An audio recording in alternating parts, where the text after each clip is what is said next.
My addiction started when I was 14. It started with marijuana, and then it went on to pain pills, and then it went on to methamphetamine, and I basically traded one thing for the next. I always felt like if I could just stop doing this, I would be okay, and then I would start doing something else. And eventually it went to giving up my children for it, giving up any kind of job I ever held. It didn't last long. And then it ended up injecting methamphetamine. I like doing drugs because it made me feel comfortable with myself. It made me feel like I could shut off my mind, my thoughts. I felt like I could be okay around people. I felt like I could measure up. It numbed a lot of insecure feelings and emotions. Before I came to Liberty Place, I had been in and out of jail for a few months. I would go to jail, be released, stay in motel rooms for friends that would allow me to stay there and get high. I would go to anywhere that would let me lay down on the couch. I stayed some with my mom, but my mom had my children, and I was out of control, and she couldn't allow me in her house. I felt so ashamed and miserable inside, and I was so full of hurt and anger, and I couldn't understand why I couldn't do what other people would do as far as work and have things. So I was just continuing the vicious cycle of going to jail. I couldn't measure up to the mother that I wanted to be. And I knew my children were hurting, and I couldn't do anything about it. So I went to probation and parole. The court had suggested that, so I was assessed through them to go to long-term treatment. And I still tried to fight that I did not have a problem. It took a lot of encouragement to get me to long-term treatment. I was so fearful. I had no idea. I knew what jail was like. I knew what life was like in and out of jail and using. I knew that, and that had become comfortable. But going to treatment was something I had never experienced, and it was unknown. So I was not just willing to go to treatment. When probation and parole recommended that I come to Liberty Place, I was apprehensive. I did go home and cry and pack my stuff. I thought my life was over.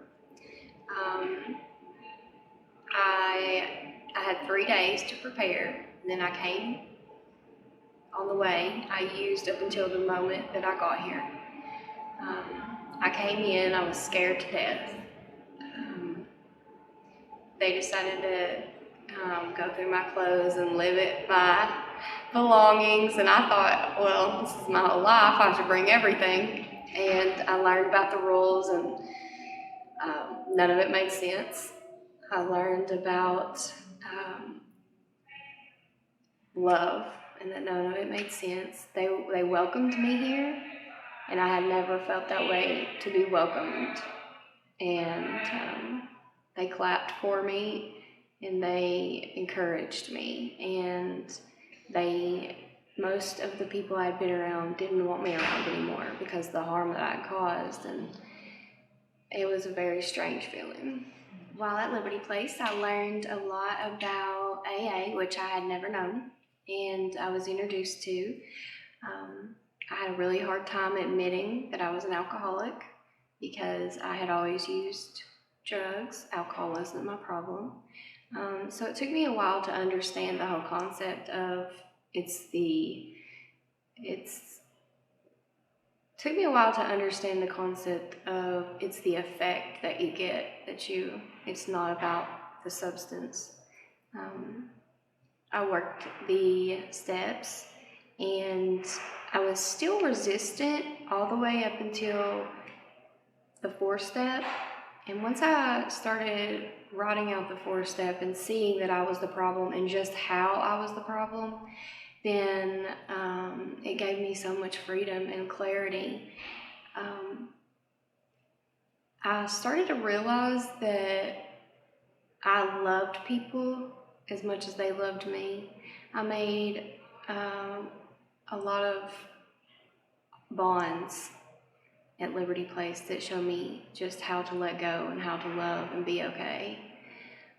We worked on the recovery dynamics, and I learned so much about myself and my thinking, and also with the criminal thinking, I learned that just because I think about doing something doesn't mean I have to. I don't have to follow through. I learned to stop those thoughts before they become an action.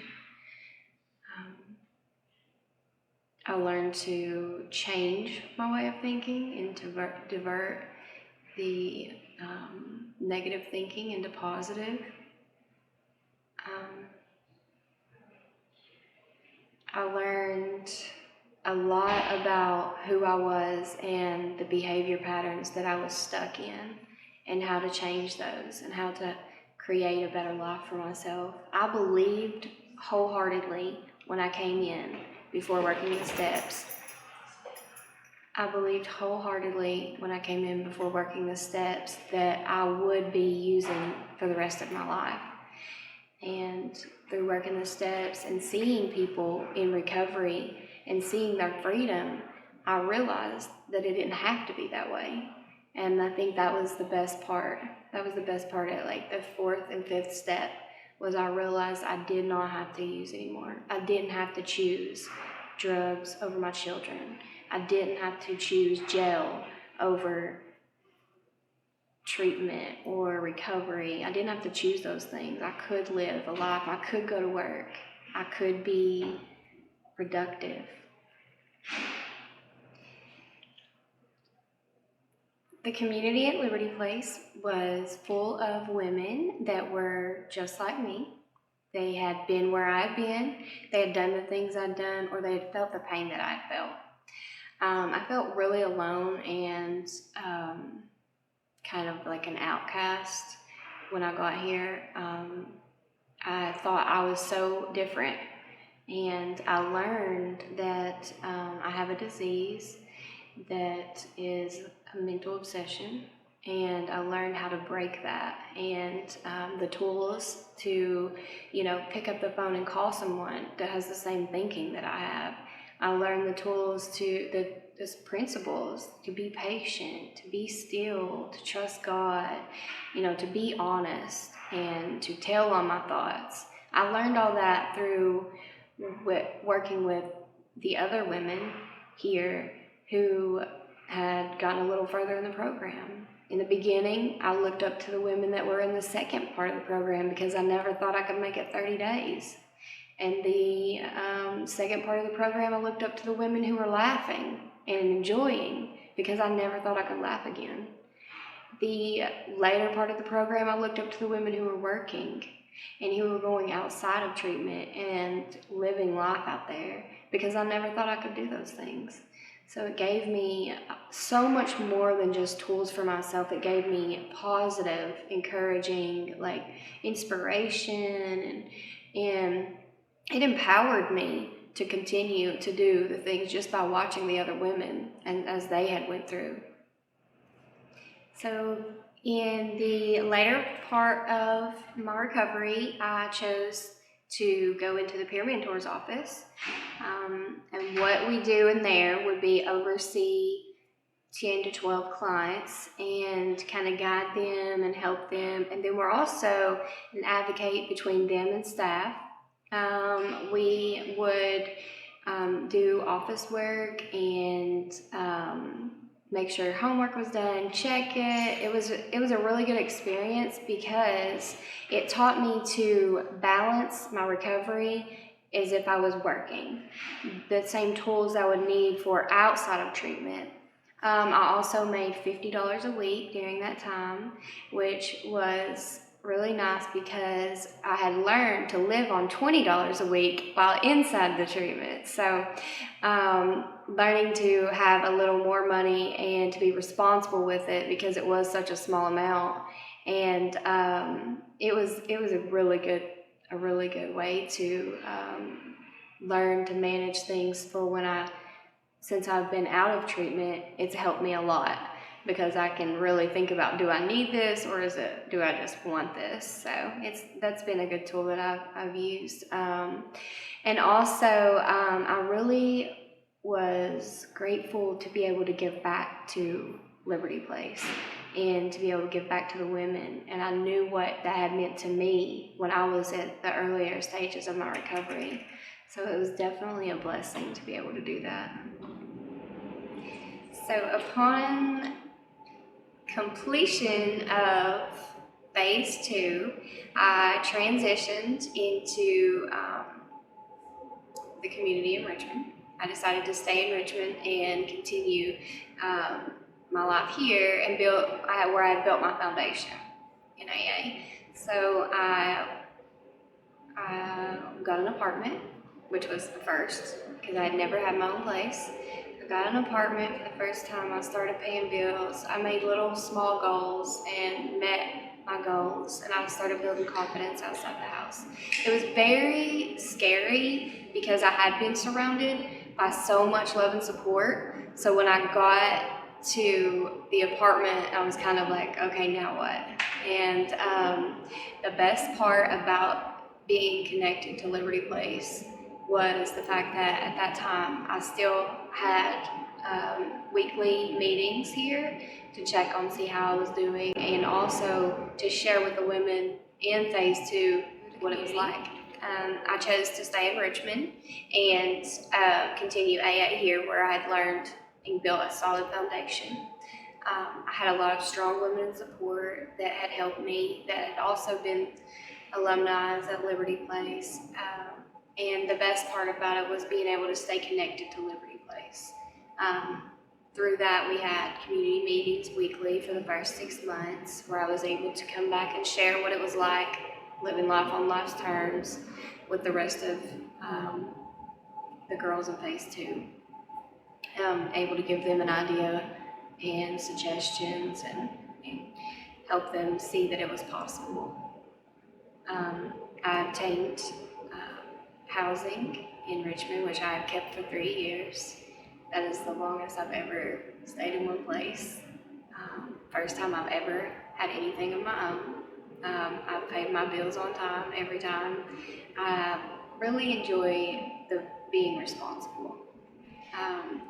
So I was able to obtain employment in Richmond, and a lot of that, because of my record, I was fearful of how that was going to work, but being an alumni at Liberty Place meant a lot to my employer, and he loves people in recovery, and I started out serving, and now I'm in the marketing after 3 years. I also work another job to where I'm a peer advocate, so I get to use what I've learned in my recovery to help them grow in their recovery.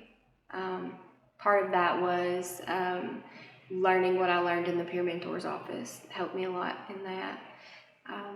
And the best part about my sobriety is I've also mended the relationships with my family that I didn't think was possible. I have 2 children, Jada and Mason, and they now, after a long transition, they now live with me in Richmond and go to school here. My daughter works here, and it's amazing. I've created an entire life that I never thought possible. My sobriety date is October the 8th, 2015, and today my recovery looks like I've worked the steps 4 times in AA. I continue to go to a home group every week, and I see my therapist every other week. I have a sponsor, and I meet with her. I talk with her over the phone. I sponsor women, which I meet with every week, and then I also go to church now once a week. So that's what recovery looks like for me. So the next thing that I want in my life, I just actually bought a car, first time ever. I was able to do that, and I plan to buy a house and further my education. I want to become a licensed clinical social worker. I want to continue to be a mother and even a grandmother, and just continue to work on myself, because everything that I do for myself, I do for my children.